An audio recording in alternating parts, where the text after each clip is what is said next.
Great, good afternoon. So we are reporting 1,184 new people diagnosed with COVID-19 today.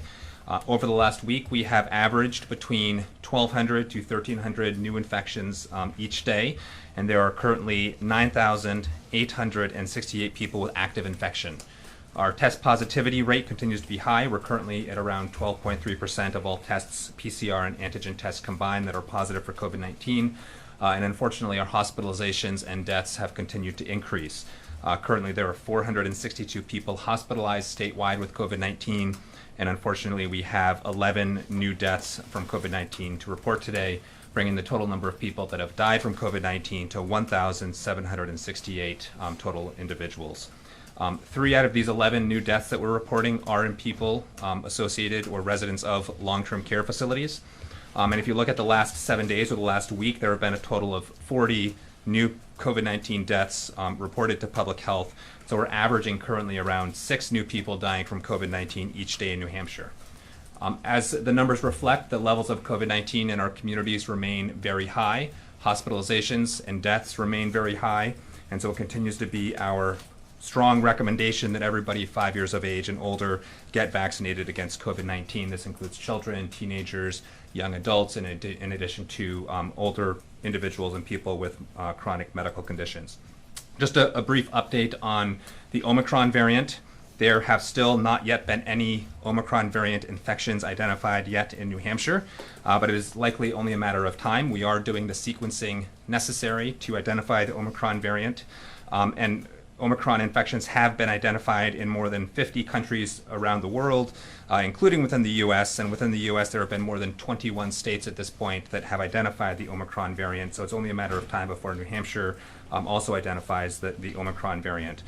We still have very limited data about this variant of concern, but there is some early evidence and some early studies coming out of South Africa that the variant may be more likely to cause reinfection in people who previously were infected with a different COVID-19 virus strain.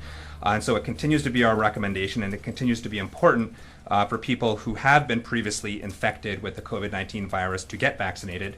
We know that vaccination provides more consistent and higher levels of protection than natural infection alone. And vaccination also protects against complications of COVID-19, such as hospitalization and death, and possible long COVID symptoms. We also have limited data on vaccine effectiveness against this new Omicron variant. But the pharmaceutical company Pfizer and BioNTech just made an announcement today of a laboratory-based study that found that a third booster dose of the vaccine offered increased and high levels of protection against the Omicron variant compared to people that only received the 2-dose primary series. Again, this is only a laboratory-based study. We haven't seen the full data on this. We are still waiting for real-world vaccine effectiveness data to come forward. But I think highlights the importance of everybody 18 years of age and older who has completed a primary vaccination series, whether that's a primary series with Pfizer, Moderna, or the Janssen vaccine, to get a booster dose in order to be optimally protected against COVID-19, including emerging variant infections. And so again, everybody 5 years of age or older should get vaccinated against COVID-19, including people previously infected, and everybody 18 years of age and older who has received a primary series should get a booster dose. And with that, I will hand things over to the Commissioner. Thanks.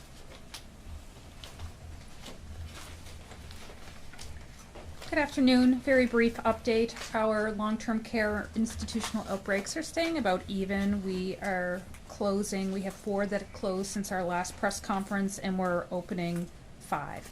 So there's 24 total outbreaks in New Hampshire right now, so we're staying even, and we've seen that over the last couple of weeks.